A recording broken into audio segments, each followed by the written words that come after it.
ఒక జాతి యావత్తు తలదించుకొని బతుకుతున్నటువంటి ఈ నేపథ్యంలో అసమానతలపై తిరుగుబాటు చేసే విధంగా అంటరాని కొలిమిలోంచి బయటకు వచ్చినటువంటి మందకృష్ణ మాదిగ గారితో హాట్ సీట్ విత్ విజయ్ సాధు. సుప్రీంకోర్టు ఇచ్చింది తీర్పు కాదు, కేవలం గైడ్ లైన్స్ మాత్రమే.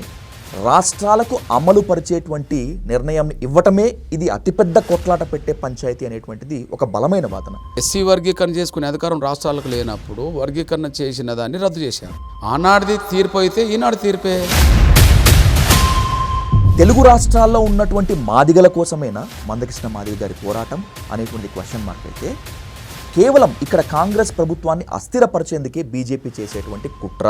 కాంగ్రెస్ వర్గీకరణ చేస్తామని మాట ఇచ్చింది, మా సహకారం తీసుకున్నది, నేను మద్దతు ఇచ్చా, కానీ మాకు న్యాయం జరగలేదు. మాకు న్యాయం చేస్తామంటే మేము అండకున్న రోజులు ఉన్నాయి, మాకు న్యాయం చేయకపోతే ఎదుర్కొన్న రోజులు ఉన్నాయి. ఆర్ఎస్ఎస్ పెంచి పోషిస్తున్నటువంటి వ్యక్తి మందకృష్ణ మాదిగ. బీజేపీ చేతిలో పావు మందకృష్ణ మాదిగ. నీకు నచ్చుతుందా లేదని కదా నేను తీసుకునే నిర్ణయం. నా జాతికి ఉపయోగపడతా లేదని నేను చూసుకోవాలి. నీకు నచ్చాలని ఉన్నది నేను తీసుకునే నిర్ణయం. రేపు బీజేపీ మిమ్మల్ని మిస్యూజ్ చేయదని గ్యారంటీ ఏంటి? మమ్మల్ని ప్రేమతో పలకరించిన వాళ్ళు అంటే మేము అభిమానిస్తాం. ఎందుకంటే మేము సమాజం చేత ప్రేమ పొందిన వాళ్ళు. అటు మాలలని ఇటు మాదిగలని కూర్చోబెట్టి మాట్లాడితే ఈ వర్గీకరణ చాలా శాంతంగా జరిగేటువంటి అవకాశం ఉండదా? మీరు ఒప్పించండి, మేము ఆ ప్రయత్నం చేసి విఫలమైన. ఎందుకని? ఏంటి మీకు కేసీఆర్కి వైరం? దళితుడిని ముఖ్యమంత్రిని చేయలేదనా?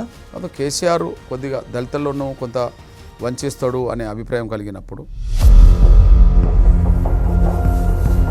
మందకృష్ణ మాదిగ పిల్లలు కూడా విలాసవంతమైన జీవితాన్ని అనుభవిస్తున్నారు అని చెప్పి ఒకటి ఉంటుంది, నిజమేనా? నాకు తెలిసి ఇప్పుడు ఎవరన్నా అట్లాంటి ఆరోపణలు చేసేటోళ్ళకి వాళ్ళకి సొంత ఇండ్లు లేవా? కడియం కావ్యాన్ని ఉద్దేశిస్తూ మీరు అసలు ఆమె మాదిగే కాదు, ముస్లిం కుటుంబానికి చెందిన వ్యక్తి అని చెప్పి మీరు ఓపెన్గా స్టేట్మెంట్ ఇచ్చారు. కడియం శ్రేయరి చాలా మాదిగలకు నమ్మక ద్రోహం చేశాడు. కడియం శ్రేయరి బయన్ల కాబట్టి 10 మంది మాదిగ ఎమ్మెల్యేలను కాదు. Mandakrishna Madiga blackmailer. మందకృష్ణ మాదిగ అక్రమాస్తులు విపరీతంగా సంపాదించారు. బేగంపేటలో ఓ ప్రభుత్వ భూమిని ఆక్రమించి ఎంఆర్పిఎస్ కార్యాలయం బోర్డు అక్కడ మీరు పెట్టారనేటువంటిది మీ మీద ఉన్నటువంటి బలమైన అలిగేషన్.